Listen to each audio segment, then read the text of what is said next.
আতিক বদমেজাজি ধরনের মানুষ। চট করে রেগে ওঠা ওর স্বভাব। আর রেগে গেলে কাকে কি বলছে ওর হুঁশ থাকে না।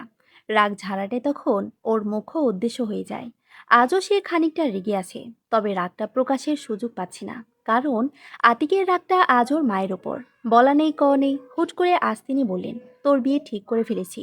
আতিক মনে মনে রেগে গেলেও নিজেকে যথাসম্ভব শান্ত রেখে প্রশ্ন করল, বিয়ে মানে? কার সাথে? একটা মেয়ের সাথে। আবার কার সাথে? তোকে তো এর আগে হাজারবার জিজ্ঞেস করেছি তোর কোনো পছন্দ আছে কিনা, তুই বলেছিস নেই। ছবি দেখিয়ে বলেছিস। তা আমার কোনো পছন্দ অপছন্দ নেই। তোমার যেমন পছন্দ হবে তেমনই সই। তাই তো এবার মন মতো মেয়ে পেয়ে যাওয়াতে আমি আর দেরি করিনি। দেরি করনি মানে? কি করেছো? আরিশাকে নিয়ে মেয়েটাকে এক ঝলক দেখে এসেছি। তাতে কি হলো? দেখলেই তো আর বিয়ে হয়ে যায় না। চেনা নেই, জানাই নেই।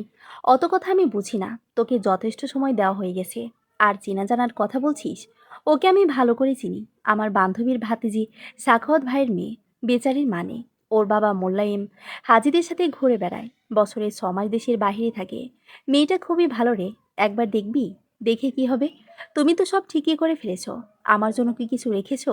কি রাখবো? এক তুচ্ছ ঘটনাকে আঁকড়ে ধরে নিজের জীবনটা নষ্ট করতে বসেছিস। এবার তোর আর কোনো কথা আমি শুনছি না। আমি যা বলবো তাই হবে। আতিক জানে ওর মা ভীষণ জেদি মেয়ে। তাছাড়া আতিক বারণ করার মতো যথেষ্ট কারণও খুঁজে পায়নি। গত 2 বছর আগেও আতিকের বিয়ে ঠিক হয়েছিল।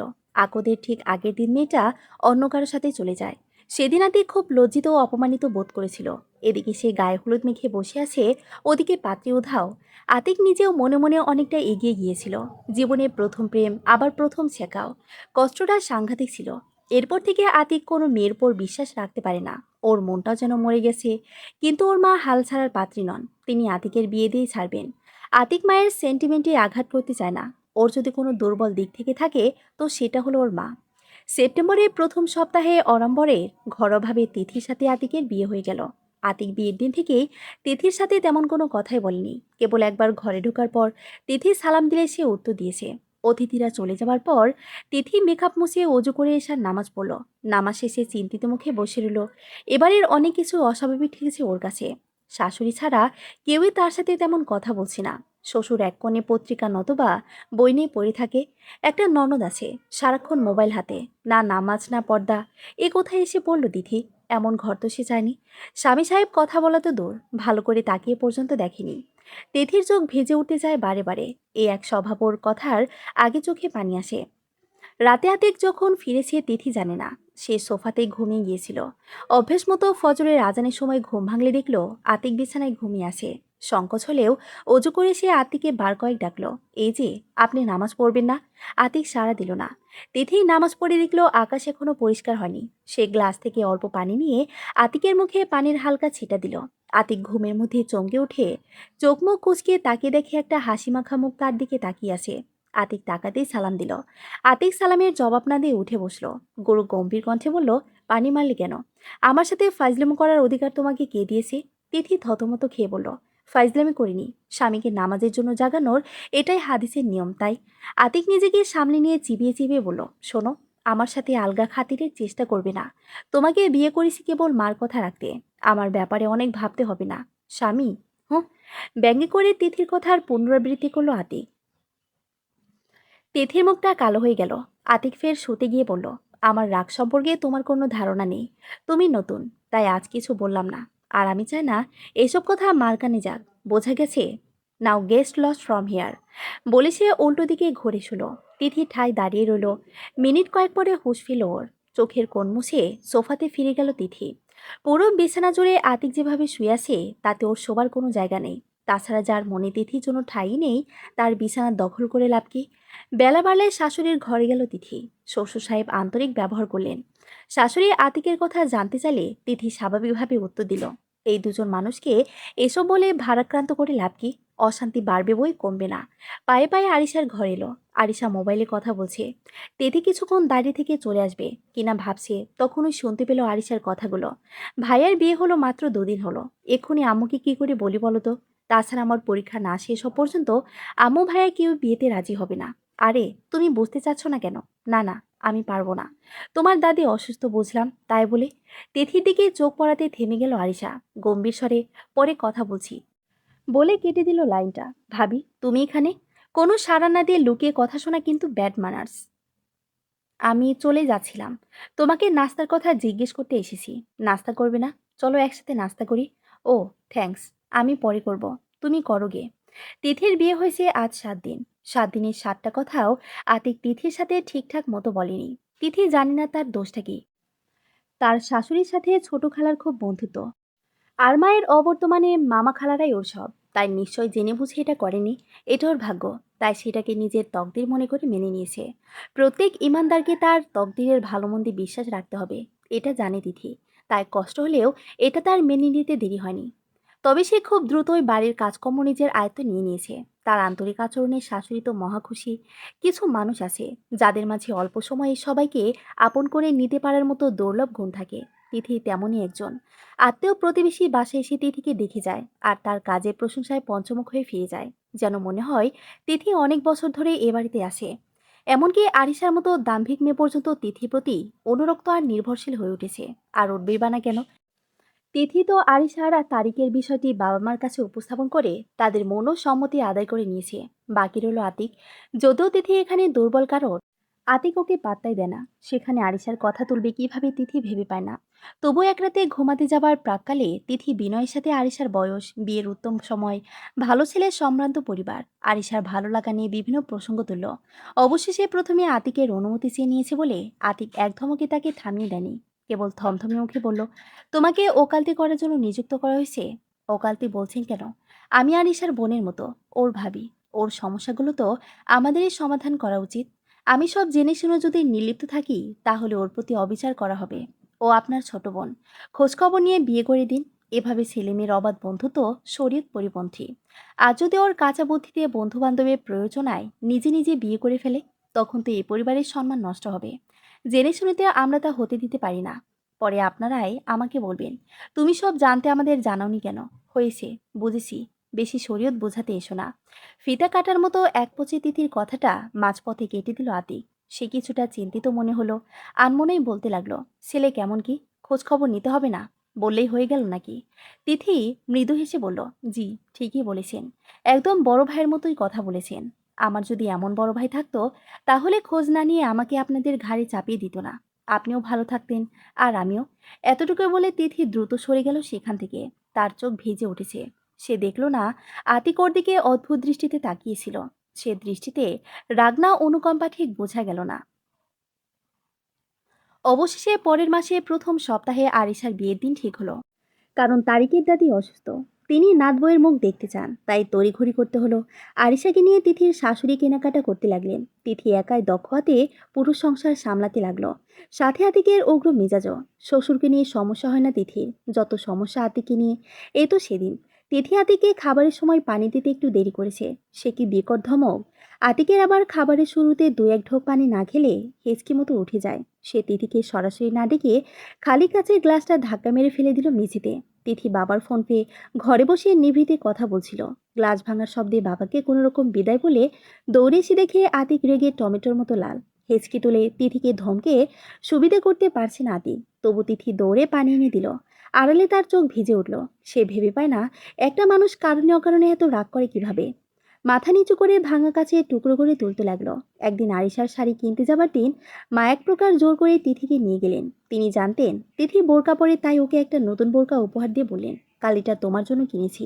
আজ এটা পরে চলো আমাদের সাথে। অগত্যা তিথিকে যেতে হলো। কাজ ঘেরা দোকানে বসে শাড়ি পছন্দ করছিল ওরা। তিথি চুপ করে একপাশে বসেছিল। মা মাঝে মধ্যে ওর সাথে টুকটাক পরামর্শ করছিলেন। এমন সময় আতিক ঢুকলো সেখানে। ওকে তিথির পাশে টোল দেওয়া হলে ও সরে গিয়ে বসলো।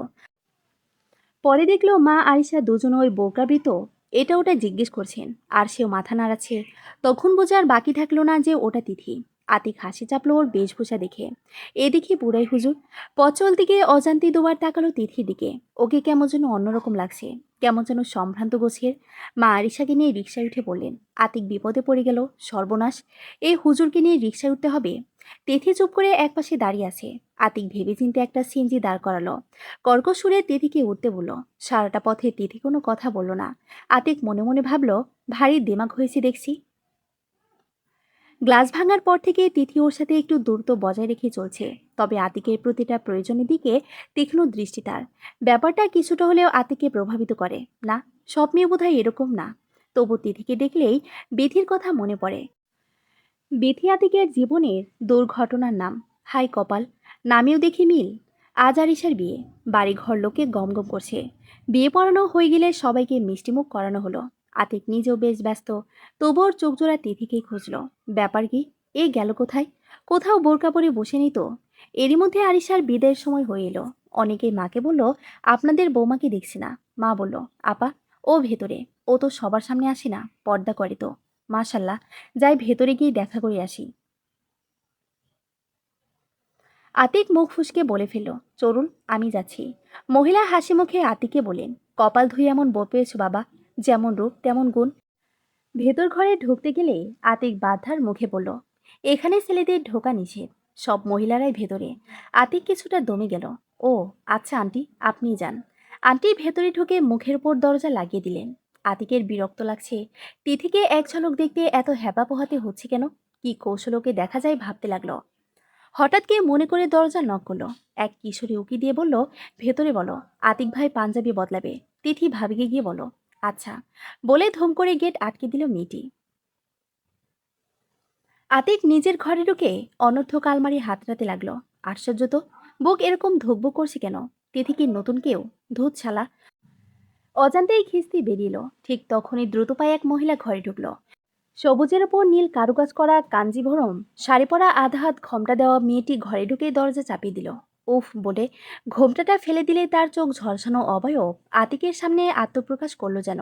সে মৃদু কণ্ঠে সরি বলে আরমানি খুলে বলল, আর বলবেন না, বাড়ি ভর্তি এত মানুষ হাঁটাচলা করা যায়? আচ্ছা, কোন পাঞ্জাবিটা দেবো বলুন তো? আতিক এক দৃষ্টিতে তাকিয়ে ফ্যালফেল করে দেখছে আর ভাবছে, এটা কি তিথি? ও এত সুন্দর কবে হলো? চোখে যে কাজলটা দিয়েছে তার কোনো তুলনা হয় না। চেহারাটা আরো বাংমায় হয়ে উঠেছে। নীরব দৃষ্টিতে ওর গোটা অবয়ব জরিপ করতে থাকলো। খোপাটা তো ছুঁয়ে দেখতে ইচ্ছে হচ্ছে। তেথিয়াতিকে নীরব চোখে দেখে ভাবলো রেগে আছে নাকি। ফিসফিসিয়ে বলল, ব্যস্ততার কারণে আপনার দিকে লক্ষ্য করতে পারিনি, প্লিজ ধমকাবেন না, বাইরে সবাই শুনে ফেলবে। আতিক মনে মনে মর্মাহত হলো, মুখে বলল, বোতামটা ছেঁড়া। তিথি আটকে উঠল। হাই আল্লাহ, বোতাম কিভাবে ছিল? এটা পাল্টে অন্যতা পড়ুন, আমি সেলাই করে রাখবো। আতিক মেজেজি ভঙ্গিতে বলল, পাল্টাবো না, এটাতেই সেলাই করে দাও। কাপা হাতে সুই সুতা চালালো তিথি। ওর এক নিঃশ্বাস ব্যবধানে থেকে আতিক বলল, খোঁচা লাগলে কিন্তু খবর আছে। তিথি চটপটে হাতে বোতাম লাগানোর কাজ শেষ করলো। এর মধ্যে ডাক পড়লো আতিকের। সে আসছে বলে বেরিয়ে যাবার আগ মুহূর্তে বলল, থ্যাঙ্কস। তিথি মৃদু শব্দে বলল, জাজাকাল্লা।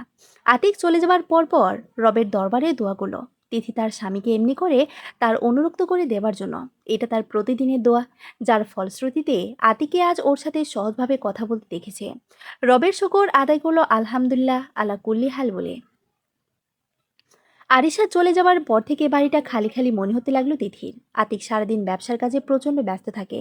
তিথি ওর খাবার নিয়ে রাত 12টা 12:30 পর্যন্ত বসে থাকে। ও ফিলে ফ্রেশ হয়ে খেতে বসে। তিথি অদূরে বসে বইমা ম্যাগাজিন পড়ে। মাঝে মধ্যে প্রয়োজনীয় কথা থাকলে অল্প কথায় সারে। আতিক কখনো ফিরতে দেরি করলেও তিথি না খেয়ে খাবার নিয়ে বসে থাকে। সারাদিনের কাজে পরে ওর চোখ ভেঙে ঘুম আসতে চায়। তবু তিথি আতিকের সামনে নিজের ক্লান্তি প্রকাশ করে না, বরং আতিক ফেরার আগে শাড়ি জামা বদলে হাত মুখ ধুয়ে হালকা সাজগোজ করে অপেক্ষায় বসে থাকে। এগুলো হাদিসেরই নির্দেশ। যে স্ত্রী দিকে তাকালে স্বামীর মন খুশি হয়ে যায়, সে স্ত্রী সম্পর্কে সুসংবাদ দেওয়া হয়েছে। বেল বাজলে সে নিজে দৌড়ে যায়, হাসি মুখে সালাম দেয়। আতিক যদিও নিজের মতো করে খেদে ঘুমিয়ে পড়ে, তিথির দিকে তেমন মনোযোগ তার নেই। তবু তিথি ক্লান্তহীনভাবে স্বামীর মন পাবার চেষ্টায় রত থাকে। আর দোয়া তো আছেই। একদিন আতিক খেতে বসে হঠাৎ জিজ্ঞেস করে, সবার খাওয়া হয়েছে? সে সাধারণত তেমন কোনো কথাই বলে না। তাই তিথি কিছুটা অবাক হয় মনে মনে। বলে, জি, আব্বা মা খেয়ে ঘুমিয়ে পড়েছে। তুমি খেয়েছো? তিথি সামান্য হেসে বলে, আপনার হোক, একটু পরেই খাবো। আতিক চুপ মেরে গেল প্রথমে, পরে বলল, পরে খাবে কেন? যাও প্লেট নিয়ে আসো। তিথি কোনো দ্বিরুক্তি না করে একটা প্লেট তুলে নিয়ে তাতে অল্প খাবার নেয়। দূরে সরে যাবার জন্য ঘুরে দাঁড়াতেই আতিক ওর ওনার প্রান্ত ধরে টেনে বলে, এখানে বসলে কি সমস্যা? না, সমস্যা কি? আপনার সমস্যা না হলে আমার কি সমস্যা? হুজুরা দেখি কথা ভালোই জানে।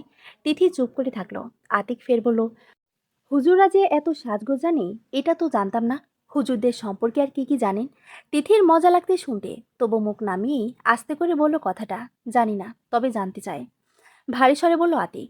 তিথির লজ্জা পেয়ে চুপ মেরে গেল। আর কিছু না বলে নীরবে খেয়ে চলল। আতিক খাওয়া ফেলে ওর দিকে তাকিয়ে থাকলো। তিথির নার্ভাস লাগছে আতিকের চাহনি দেখে। হঠাৎ বিষম খেলো। কাশতে কাশতে নাক মুখ লাল হয়ে গেল তিথির। ওর অবস্থা দেখে আতিক দ্রুত পানি এগিয়ে দিল। ধীরে ধীরে পিঠে হাত বুলিয়ে দিল। তিথির দু চোখে এবার বন্যা নামলো। আতিক বলল, ও কি, কাঁদছো নাকি? না না, খাবার আটকে শ্বাস বন্ধ হয়ে গিয়েছিল, এজন্য চোখে পানি এসে গেছে। দ্রুত ওনা দিয়ে চোখ মুছে ফেলো। আতিক কিছুক্ষণ তাকিয়ে থাকলো, যেন কিছু বলতে চাচ্ছে। তিথি এবার না পেরে বলে উঠল, এভাবে তাকিয়ে থেকেন না তো, দোষ হলে বলেন, মাপ চাই। এমন করলে খাবো কি করে? আতিক এবার হেসে ফেলল। তিথি মুগ্ধ হয়ে ভাবল, এ হাসতেও জানে।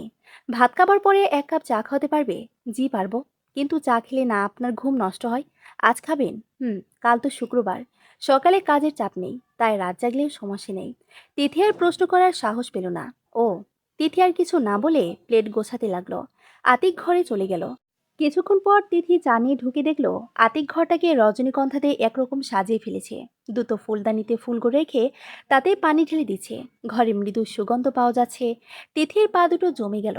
কোনো রকমে বলল, এই যে আপনার চা। আতিক এগিয়ে এসে ওর হাত থেকে চাটা নিল। তিথি ধীর পায়ে সোফায় গিয়ে বসলো। আতিক ওর পাশে গিয়ে বসলো। তিথি কি বলবে ভেবে পেল না। অস্বস্তি কাটাতে হাত বাড়ালো। দিন, কাপটা রেখে আসি। কোথাও যেতে হবে না, চুপ করে বসো। আমি জানি তুমি আমাকে ভয় পাও, কারণ আমার রাগটা অনেক বেশি। আসলে আমি তোমাকে আর 10টা মেয়ের মতোই ভেবেছিলাম। আরিশাকেও দেখেছি, রাগ জেদ অলসতায় ভরা একটা মেয়ে। যখন কলেজ বিশ্ববিদ্যালয়ে পড়তাম, তখনকার সহপাঠীদেরও দেখেছি। তাদের মধ্যে মেলি ব্যাপারটা কম, পুরুষালী ব্যাপারটাই বেশি। তারপরও জীবনের একটা পর্যায়ে এসে একটা মেয়েকে মনে মনে জীবনসঙ্গী হিসেবে চেয়েছিলাম। কিন্তু তিথি বাধা দিল।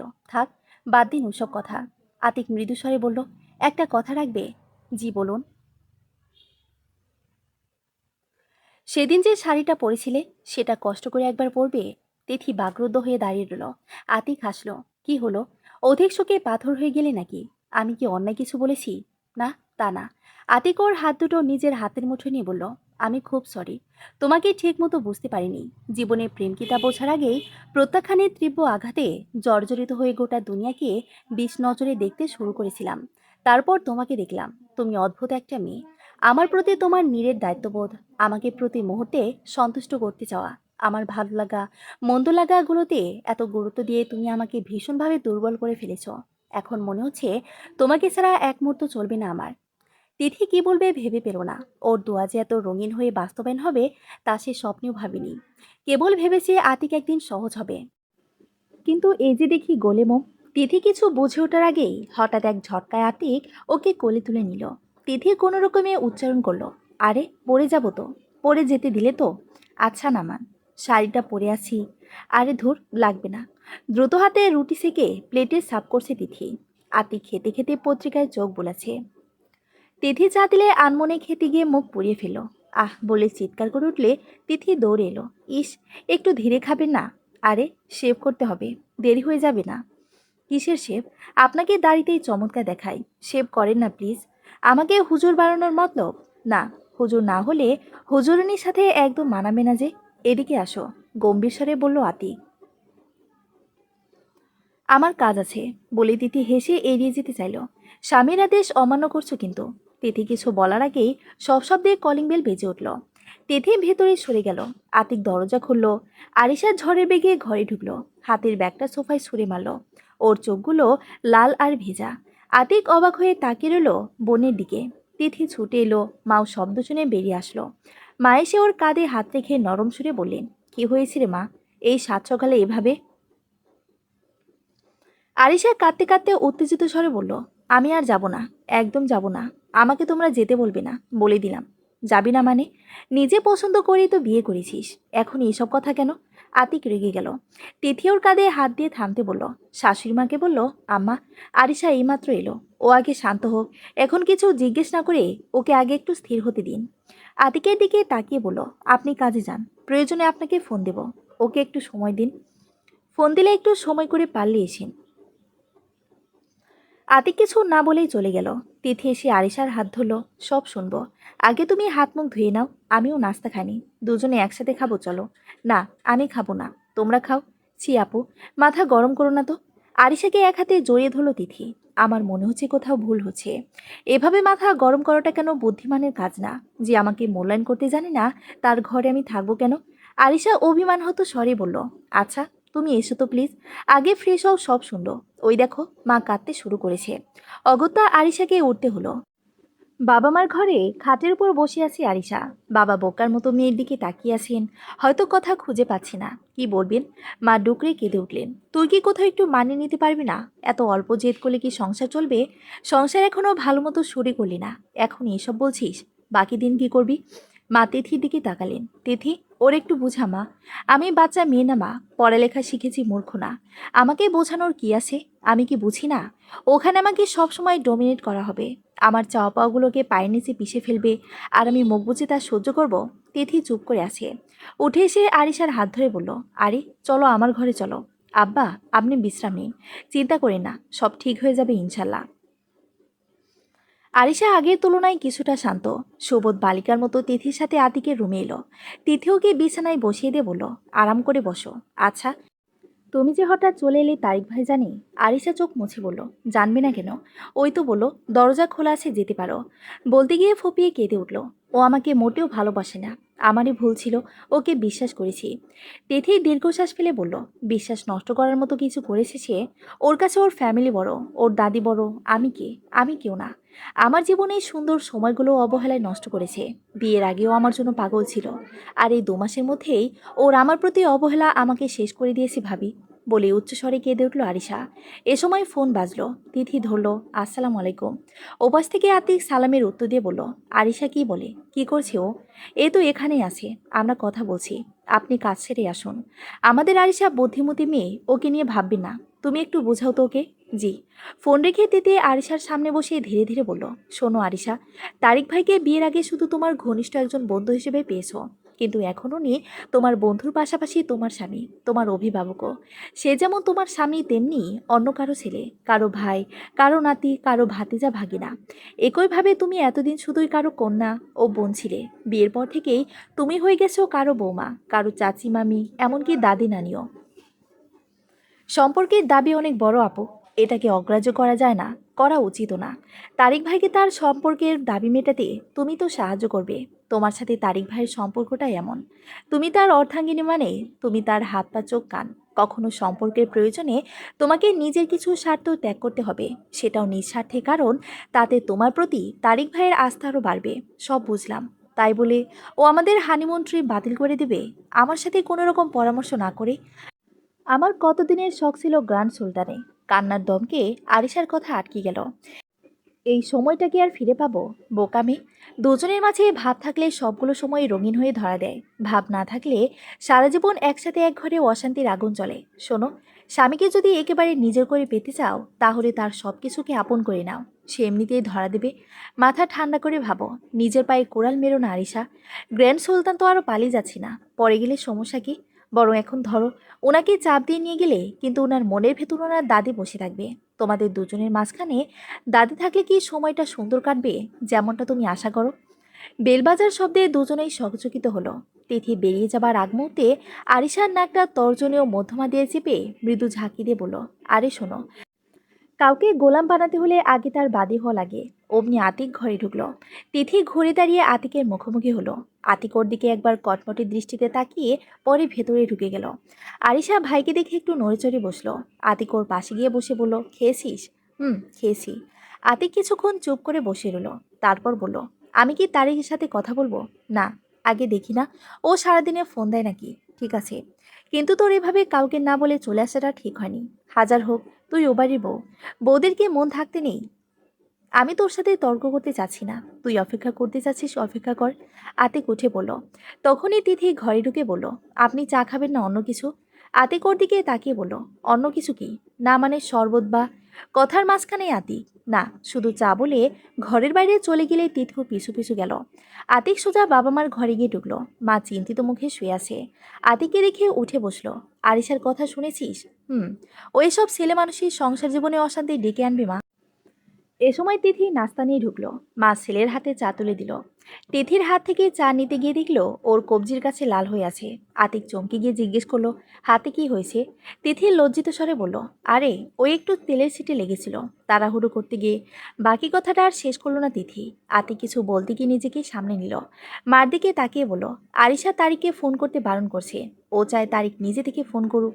তিথি বলল, কিছু মনে করবেন না, আমি একটা কথা বলি। আপনি তারিক ভাইকে ফোন করে নর্মালি জানতে চান যে কি হয়েছে, তারপর ওনাকে বাসায় আসতে বলুন। সামনাসামনি কথা বলে ব্যাপারটা মিটিয়ে ফেলুন। আমাদের আরিশা ছেলে মানুষই করে আবেগে একটা ভুল করে ফেলেছে। উনি আসুন, এই ফাঁকে আমি আরিশাকে বুঝিয়ে সুঝিয়ে যাবার জন্য রাজি করব ইনশাল্লাহ। আতিক তিথির দিকে বিশেষ দৃষ্টিতে তাকিয়ে বলল, ভালো করে বুঝাও তোমার বাদে গোলামের টেকনিক। এ কথা শুনে তিথির লজ্জা মিশ্রিত ভয়ে চট করে মাথা নোয়ালো। মনে মনে জিভ কাটলো, সর্বনাশ, এ শুনে ফেলেছে। মা একবার ছেলে আর একবার বইয়ের দিকে তাকাচ্ছেন। কিসের বাদী গোলাম বুঝলাম না। তিথির দাঁত দিয়ে ঠোঁট কামড়ে ধরল। ইস, কি বলবে আম্মাকে? আতিক তো নির্লজ্জের মতো ওর দিকে তাকিয়ে আছে। তাকিয়ে থেকেই বলল, ও তুমি বুঝবে না মা। তিথি দ্রুত হাতে ট্রে গুছিয়ে নিয়ে চলে গেল। আতিকের সামনে বেশিক্ষণ দাঁড়ানোর ইচ্ছে হলো না। না জানি এটা নিয়ে আবার কি বলে বসে। আরিশা তার নিজের রুমে গিয়ে শুয়ে পড়ল। মনটা ছটফট করছে ওর। তারিকে একটাবার পারতো না ওকে ফোন করতে। এ থেকে বোঝা যায় কতটুকু মায়া ওর মনে আরিশার জন্য। আরিশার চোখ দিয়ে জল গড়িয়ে পড়ল। আতিক এ সময় বাসায় আসে না। আজ আরিশার কারণে একবার ঢু মেরে গেল। চলে যাবার আগ মুহূর্তে তিথিকে ডাকলো। তিথি রান্নাঘরে চুলায় কাজ করছিল। জি বলতে গিয়ে হঠাৎ ওর রাসূলুল্লাহ সাল্লাল্লাহু আলাইহি সাল্লামের হাদিসগুলো মনে পড়ে গেল। স্বামী যখন ডাক দেয়, তখন স্ত্রী যদি চুলার কাজে ব্যস্ত থাকে, তবে তার নিভিয়ে দিয়ে হলেও যেন ডাকে সাড়া দেয়। তিথি সুন্নতের পাবন্দি করতে ভালোবাসে, কারণ তাতে দুনিয়া ও আখিরাত উভয় জাহানের কল্যাণ আছে। তিথি চুলাটা বন্ধ করে দিয়ে ঘরে ঢুকলো। দেখলো আতিক বাইরে জামা কাপড় ছাড়েনি, তার মানে আবার বেরিয়ে যাবে। ও ড্রেসিং টেবিলের উপর কি যেন খুঁজছে। তিথিকে দেখে বলল, স্যাভলন ক্রিমটা কোথায়? তিথি ড্রয়ার থেকে বের করে ওর হাতে দিয়ে বলল, স্যাভলন কেন? আপনার কোথাও কেটেছে? হ্যাঁ। সে কি, কোথায়? বলে তিথি এগিয়ে গিয়ে ওর দিকে চেয়ে খুঁজতে শুরু করলো। আতিক ওর হাত ধরে টেনে বিছানার একপাশে বসালো। মৃদু ধমকের সুরে বলল, সারাদিনে তোমার সময় হয়নি এই পোড়া জায়গাটায় কিছু লাগাতে? তিথি আরক্ত মুখে বলল, আরে এটা তো সামান্য। হুঁ, তা তো বলবেই। পার্সোনাল গোলাম তো একটা আছেই, সে লাগিয়ে দেবে তো এই মতলব, তাই না? তিথির মুখ শুকিয়ে গেল। ছি ছি, এসব কি বলছেন?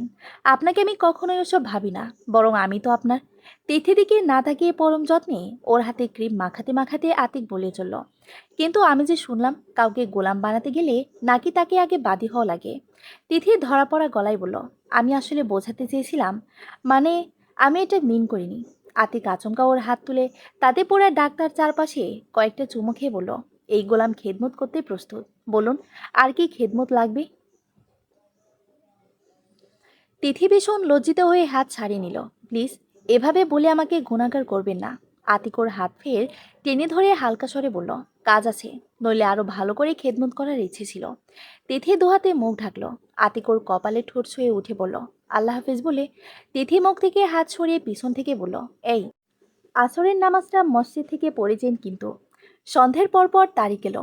তিথি এসে আরিশাকে সংবাদটা দিলে আরিশা খুশিতে মাথা নামিয়ে ফেলল। তিথি ওকে নিজ হাতে সাজিয়ে গুছিয়ে দিল। তারপরে গিয়ে চায়ের ট্রে হাতে ড্রয়িং রুমে পাঠালো। তারিক ভেবেছিল অন্য কেউ, কিন্তু আরিশাকে চা নিয়ে প্রবেশ করতে দেখে ও চমকে গেল। আরিশা নরম স্বরে বলল, বসো। তারিক ভেবেছিল আরিশা বেশ অভিমান করবে, তুলকালাম করবে, নালিশ করবে, ওকে কিভাবে বোঝাবে, তাই ভেবে ভেবে এতক্ষণ ওর মাথার চুল পেকে যাচ্ছিল। তারিকের মা তো রেগে আসতেই চাননি, তাই আর কি, তারিক একাই এসেছে। তাছাড়া আরিসের ভাই যেভাবে বলেছে, তাতে না এসে পারা যায় না। তারিকের হাতে চায়ের কাপ তুলে দিয়ে বলল আরিশা, আম্মু তো নামাজে, আর ভাবি কারোর সামনে যান না, তুমি তো জানোই। তবে ভাবি আজ আমার ভুলটা ভাঙিয়ে দিয়েছে। আমি সরি তারিক, আর কখনো এমন হবে না ইনশাল্লাহ। আরিশা অকপটে কথাগুলো বলেই চলল। তারিক যেন নিজের জায়গাতে বসে আছর খেল। আরিশাকে ইউরোপে আশাই করেনি সে। এতটা কম্প্রোমাইজিং, এতটা অকপটকে কখনোই দেখেনি। তারিকের মনটা নরম হয়ে গেল। কিছুক্ষণ চুপ থেকে সে বলল, আমিও সরি আরিশা, তোমাকে ওভাবে বলাটা আমারও উচিত হয়। ভুলটা তোমার একার না, আমারও। সত্যি, তোমার ভাবির কারণে আমাদের ভুলগুলো দূর হয়ে গেল। তোমার ভাবিকে আমার সালাম, তার সাথে আমার দেখা হলো না, তাই ওনাকে আমার সালাম পৌঁছে দিয়ে আসো। চলো, এবার তোমার ঘরে চলো। এ সময় আরিশার মা ঢুকে বলল, সে কি বাবা, রাতে খেয়ে তারপর যাবে? তিথি রান্না করে ফেলেছে। রাত 12:30। আতিক এখনো ফিরছে না। ও যতক্ষণ না ফিরে, তিথি ততক্ষণ মনে মনে ওর সুস্থতার দোয়া করতে থাকে। না ফেরা পর্যন্ত টেনশন হতে থাকে ওর। এমন সময় বেল বাজলে তিথি দরজা খুলে দেখলো আতিক। তিথি সালাম দিয়ে আস্তে করে জবাব দিল। তিথি ওর নির্লিপ্ততায় অবাক হলো। ওর পিছু পিছু ঘরে ঢুকে বলল, খাবার লাগাই, আপনি ফ্রেশ হন। আতিক গম্ভীর সুরে বলল, না খাবো না, খিদে নেই। তিথি ওর কাছে এসে বলল, শরীর খারাপ না তো? না। বলে শার্টটা বিছানায় সরে মেরে বাথরুমে ঢুকে গেল। তিথি চিন্তিত মুখেই ওর শার্টটা গুছিয়ে হ্যাঙ্গারে রাখলো। এমন সময় আতিকের মোবাইল বেজে উঠল, তবে সাইলেন্ট মোডে। তিথি মোবাইল না ধরে কেবল তাকিয়ে দেখল। সেখানে যে নামটা ভেসে উঠছে তা হলো বিথি। তিথির বুকটা ছ্যাদ করে উঠল। বাথরুমের দরজা খোলার শব্দে তিথি সরে গেল সেখান থেকে। আতিক মোবাইলটা দেখতে পেয়ে হাতে নিল। তারপর রিসিভ করার আগে তিথির দিকে তাকিয়ে বলল, আমাকে এক গ্লাস শরবত করে দাও। অগত্যা তিথিকে ঘর থেকে বেরোতে হলো। রান্নাঘরে শরবত বানালেও তিথির মন পড়ে রইল বেডরুমে। কার সাথে কথা বলছে আতিক? কেই বিথি? শরবতটা রাখতে যাবার মুহূর্তে হঠাৎ ধা করে মনে পড়ে গেল তিথির। এই বিথি আতিকের প্রথম প্রেম না তো, যার সাথে আতিকের বিয়ে ঠিক হয়ে ভেঙে গিয়েছিল? তিথির হাত যেন অবশ্যই আসতে চাইছে। মাথাটা ঝিমঝিম করে উঠল। কোনো মতে শরবতটা ট্রেতে বসিয়ে ঘরে নিয়ে আসলো। আতিক কোমল স্বরে বলছে, আচ্ছা রাখি, কেমন? তিথির প্রবল কান্না পাচ্ছে, কিন্তু আবেগ চেকে চামচ দিয়ে গ্লাসের শব্দ করলো। আতিকে ডাকতে ইচ্ছে হলো না। টুংটাং শব্দে আতিক মুখ ফিরে তাকালো। ও, এনেছো, দাও। তিথির শরবতটা এগিয়ে দিল। আতিক শরবত খাবার ফাঁকে ফাঁকে ওকে দেখলো বার কয়েক। তারপর নিঃশব্দে গ্লাসটা ফিরিয়ে দিল। সবকিছু গুছিয়ে এসে নীরবে একপাশে শুয়ে পড়ল তিথি। আতিক ওর দিকে তাকিয়ে বলল, এই, ঘুমিয়েছ? তিথির চোখ বেয়ে পানির ধারা ঝরছে। আস্তে করে তা মুছে ফেলে স্বাভাবিক স্বরে বলল, না, ঘুমায়নি। আতিক কাতর স্বরে বলল, মাথাটা না অনেক ব্যথা। শুনে তিথি কয়েক সেকেন্ড ঝিম মেরে পড়ে রইল। তারপর উঠে বসে আতিকের মাথাটা কাছে টেনে নিল। ড্রয়ার থেকে ভিক্স বের করে আঙ্গুলে নিয়ে তা ধীরে ধীরে মালিশ করতে লাগলো। আতিক আরামে চোখ বন্ধ করলো। তিথির মনের ভেতর তুফান বইছে, তবুও জিজ্ঞেস করলো, ব্যথাটা কি কমেছে?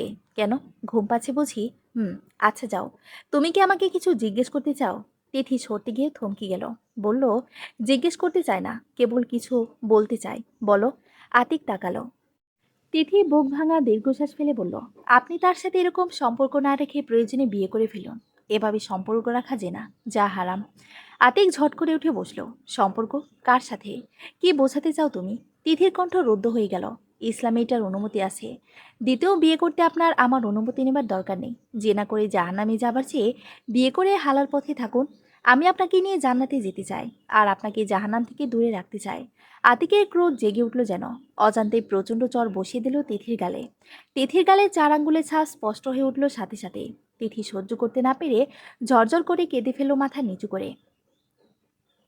আতিক রাগে মুখ ফিরিয়ে অন্যদিকে ঘুরিয়ে রাখলো। কঠিন কিছু মুখ থেকে বেরিয়ে আসতে পারে এই ভয়ে আতিক মুখ খুলল না। তিথি ধীর পায়ে নেমে গেলেও আতিক কিছু বলল না। বালিশ টেনে চোখ বন্ধ করলো। তিথি বাথরুমে কল ছেড়ে বসে কাঁদতে লাগলো। মুখ গুজে কাঁদতে কাঁদতে আতিকের চোখ লেগে এলো। সকালে খুব ভোরে ঘুম ভাঙলে দেখলো আকাশ পরিষ্কার হয়ে গেছে। সে কি, নামাজের জন্য আজ ওকে ডাকেনি তিথি? ভাবতে ভাবতেই উঠে বসলো। চোখ পড়ল মাটিতে, বিছানো জায়নামাজের দিকে। তিথি সেজদায় পড়ে আছে। গত রাতের কথা মনে পড়ে গেল আতিকের। অনুতাপে মনটা জর্জরিত হলো। নেমে এসে ওর পিঠে হাত রেখে চমকে উঠল। গা পুড়ে যাচ্ছে জ্বরে। চমকে ওকে ধরে নাড়া দিল।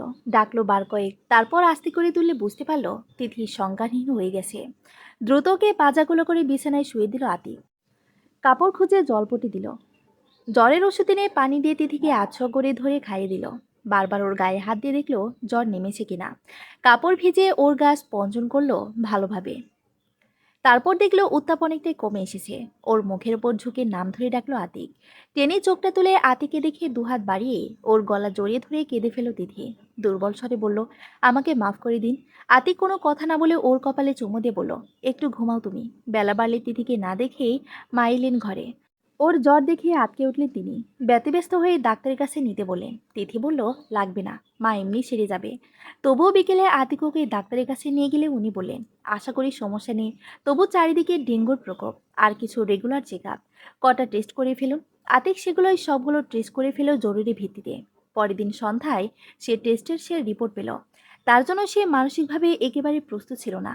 আতিক ছুটে গেল তার ডাক্তারের কাছে, যে প্রথমে তিথিকে দেখেছিল। গিয়ে শুনল তিনি 7 দিনের জন্য দেশের বাইরে গেছেন। তার জায়গায় আরেকজন আছেন। আতিক তাকে আর দেখল না। বরং ডায়াগনস্টিক সেন্টারেই একজন বড় ডাক্তারকে দেখালো। তিনি তিথিকে ইমিডিয়েটলি ভর্তি করাতে বললেন। বাসায় বাবা মা ভীষণ মুচড়ে পড়েছেন। আরিশা ছুটে এসে সে স্বামীকে নিয়ে। তারিক কেবিনে ঢুকলো না, বাইরে দাঁড়িয়ে আতিকের সাথে কথা বলতে লাগলো। আরিশা ভাইকে জিজ্ঞেস করলো কি হয়েছে তিথির। আতিকের চোখ দুটো জবা ফুলের মতো লাল। বোঝা গেল সারা রাত ঘুমায়নি।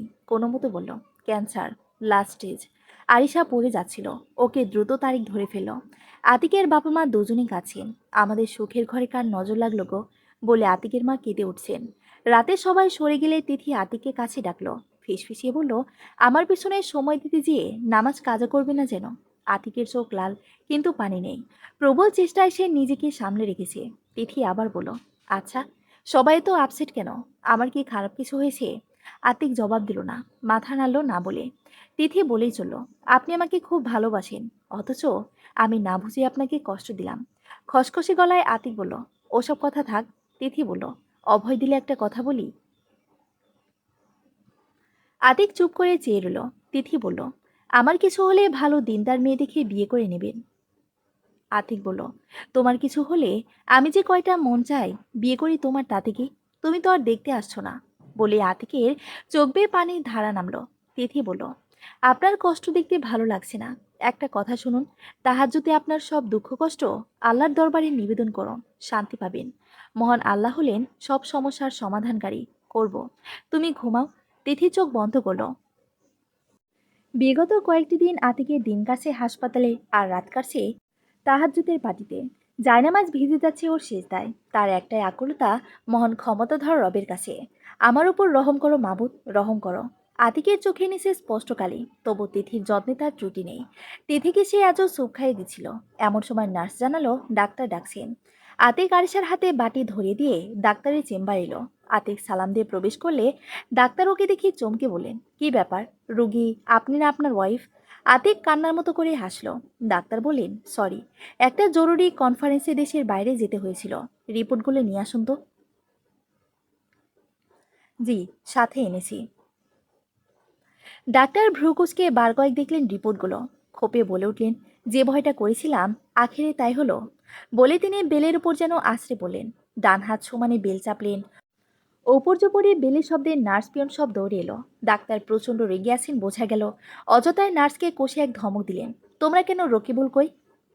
ওকে ডাকো, এক্ষুনি, জাস্ট নাও। নার্স দৌড়ে বেরিয়ে গেল। আতে কিছু বুঝতে না পেরে একবার গেটের দিকে আরেকবার ডাক্তারের দিকে তাকাচ্ছেন। ডাক্তার তার সাথে চোখ মেলাচ্ছেন না, কেবল একবার হাত তুলে বললেন, sorry, I am getting excited. Atik ভেতরে ভেতরে ভেঙে পড়ছে যেন। কিছু জিজ্ঞেস করার সাহস পেল না। কি না কি শুনতে হয়। ও জানে তিথি মাত্র অল্প কদিনের মেহমান, তবু রবের রহমত থেকে সে নিরাশ হয়নি। তিথি ওকে শিখিয়েছে, একমাত্র কাফির ছাড়া মুমিন কখনো রবের রহমত থেকে নিরাশ হয় না। গত কদিন ধরে সে মনে মনে দরুদ পড়ে চলেছে, এতে নাকি মুসিবত কাটে সুসংবাদ লাভ হয়। ডাক্তার একবার ফোন টিপেন, আরেকবার রিপোর্ট নাড়াচাড়া করেন। তারপর হঠাৎ উঠে ঝড়ের বেগে বাইরে চলে গেলেন। আতিক উঠে কেবিনে চলে এলো। তিথির হাতে স্যালাইন চলছে। ও চুপ করে স্যালাইনের ড্রপ পিট দেখছে। আতিক বিষণ্ণ দৃষ্টিতে দৃশ্যটা দেখে বারান্দায় চলে এলো। এমন সময় কারো পায়ের শব্দে সে ফিরে তাকালো। তাকিয়ে সোজা হয়ে গেল। আপনি এখানে? ছোট একটা বাচ্চা করে নিয়ে এক মহিলা প্রবেশ করলেন কেবিনে। তিথি ফিরে তাকালো।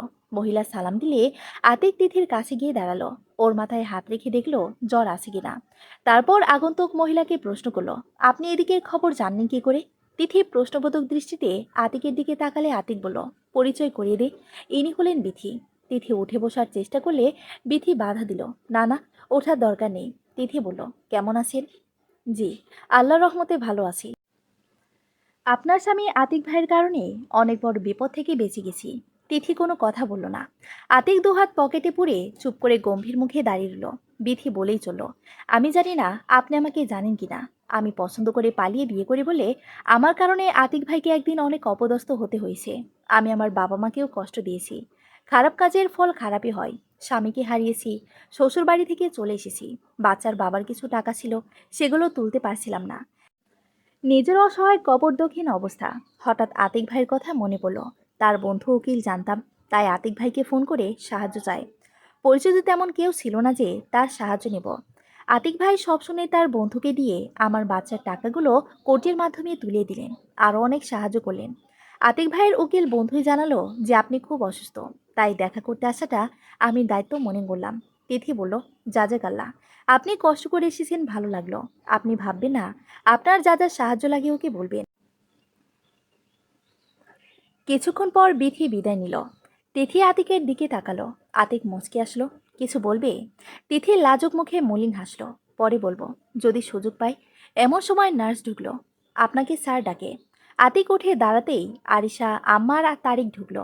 তারিক গেটের বাইরে দাঁড়িয়ে রইল। আতিক ওদের বসতে বলে তারিককে নিয়ে ডাক্তারের রুমে এলো। ডাক্তার ওদের সাদরে অভ্যর্থনা জানালেন। আরে, আসুন আসুন আতিক ভাই। তারপর চশমা খুলে উঠে এসে আতিকের ডান হাত জড়িয়ে ধরলেন। I am extremely sorry Atik ভাই, এক্সট্রিমলি সরি। আতিকও উঠে দাঁড়ালো। জি, ঠিক বুঝলাম না। ডাক্তার আতিকের হাত ধরে ক্ষমাচর ভঙ্গিতে বললেন, আপনার ওয়াইফের ব্যাপারে মানে একটু ঠিক, একটু না, বেশ বড় ভুল হয়ে গেছে। আমি আন্তরিকভাবে দুঃখিত। আতিক চেয়ে রইল। ওর হৃৎপিণ্ড এত জোরে ধুকপুকাচ্ছে যেন বাইরে থেকে শোনা যাবে। ডাক্তার নার্সকে ডেকে কাগজগুলো দিতে বলল। সেই কাগজগুলো আতিকের হাতে ধরিয়ে দিয়ে বলল, এই যে, এটাই আপনার ওয়াইফের অ্যাকচুয়াল রিপোর্ট। আপনার স্ত্রী আল্লাহ রহমতে সম্পূর্ণ সুস্থ, তার কোনো সমস্যা নেই। She is quite okay. আসলে আমার পিয়ন রকিবুলকে আমি দেশের বাইরে যাবার দিনই ওয়ার্ন করে যায় যে তিথি হক আর তিথি ইসলাম দুজনের পেপারসগুলো যেন সে সাবধানে হ্যান্ডেল করে, কারণ তারা দুজনেই আমার পেশেন্ট। দুজনের নামও সেম, আর টেস্টগুলো প্রায় সেম। আমি তখনই ভাবছিলাম এটা আবার গড়বড় না হয়ে যায়, আর হলো তাই। তিথি হকের রিপোর্টগুলো আপনার স্ত্রীর কাছে, আর আপনার স্ত্রীর রিপোর্টগুলো ওই তিথি হকের কাছে চলে গেছে। মানে অদল বদল হয়ে গেছে। আতিক কোনো কথা বলছে না, কেবল তাকিয়ে আছে ডাক্তারের দিকে। তারিকও বিভ্রান্ত। ডাক্তার আবার বললেন, আমি রকিবের উপর এ কারণে রাগ করেছি যে তাকে বারবার সতর্ক করা হয়েছিল, বাট হি ইজ আনকেয়ারলেস পারসন। তাকে 15 দিনের জন্য সাসপেন্ড করা হয়েছে। তারিক তো খুশিতে আতিককে জড়িয়ে ধরল। আতিক চোখ বন্ধ করে মেঝেতে দুহাত গেড়ে বসে পড়ল। ডাক্তার এবং তারিকের বিস্মিত দৃষ্টির সামনে সে একটি সেজদা করল, পরম করুণাময়ের উদ্দেশ্যে, যাকে বলে শোকরনা সিজদা। ডাক্তার দীর্ঘশ্বাস ফেলে মৃদু হাসলেন। চোখের কোণে অজান্তে চলে আসা পানির কণাটা মুছে নিলেন। আতিক উঠে দাঁড়ালে দেখা গেল ওর চোখে পানি। ডাক্তার হেসে আতিকের কাঁধে হাত রেখে বললেন, সরি এগেন ফ্রেন্ড। আতিক কেবল মাথা নাড়ল। সে আবেগে কথা বলতে পারছে না। তার বুক ফেটে কান্না সে রবের কুদরতের ক্ষমতা দেখে। গোটা পরিস্থিতি তিনি কিভাবে পাল্টে দিলেন। আতিক ঘুরে দাঁড়াতেই ডাক্তার হঠাৎ হৈ হৈ করে উঠলেন, আরে আরে, আপনাকে তো বলাই হয়নি। আরে, যাচ্ছেন কোথায়? মিষ্টি খাওন রে ভাই। আতিক বোকার মতো তাকালো। জি। আরে, you are going to be the father. আপনি বাবা হতে যাচ্ছেন। আতিকের পিঠ চাপড়ে দিল ডাক্তার। আতিক ঠোঁটে দাঁত চেপে ধরল। তারিক পিছন থেকে জড়িয়ে ধরল আতিক ভাই বলে। আতিক কেবিন এলো। তিথি জামা বদলেছে। ওর চুলগুলো আছড়ে দিচ্ছিল আরিশা। মা সোফায় বসে আছে। আতিক প্রবল কষ্টে আবেগ দমন করলেও তার রেশটুকু থামাতে পারছে না যেন। তিথির কাছে এসে আরিশাকে বলল, আরিশা, দেখ তো, তারিক ডাকছে তোকে। আরিশা নেমে দাঁড়ালে তারিক বলল, এই আরি, মাকে নিয়ে যা। ওদের চলে যাওয়ার পর্যন্ত চুপ করে অপেক্ষা করলো আতিক। ওরা চলে যেতেই তিথির মুখের কাছে মুখ নিয়ে বলল, কনগ্রাচুলেশনস। তিথি কিছু বলার আগেই ওকে শক্ত করে বুকে জড়িয়ে ধরে বলল, আলহামদুলিল্লাহ আলহামদুলিল্লাহ। তারপর তিথির কপালে গভীর চুমো দিয়ে বলল, আমরা বাবা মা হতে চলেছি। তিথি চোখ বন্ধ করে আল্লাহর দরবারে শুকরিয়া জানালো। আতিক ওকে ছাড়ছে না দেখে তিথি হেসে বলল, আমার হাড়গুলো গুঁড়ো হয়ে যাবে তো, এত জোরে ধরেছেন কেন? আতিক ওর কপালে ফের চুমু খেয়ে বলল, আল্লাহর দরবারে লাখো শুকরিয়া। আপনাকে আরেকটা কথা বলা হয়নি। দাড়িতে কিন্তু আপনাকে দারুণ মানিয়েছে, মাশাল্লাহ। তাই? আতিক হাসল। হঠাৎ আতিক তিথিকে কোলে নিয়ে ফেলল চট করে। তিথির কানের কাছে মুখ নিয়ে কিছু বলতে যাবে, তখনই অনেকগুলো পায়ের শব্দে ওকে দ্রুত নামিয়ে দিল। কেবিনে খুশির বন্যা বয়ে গেল।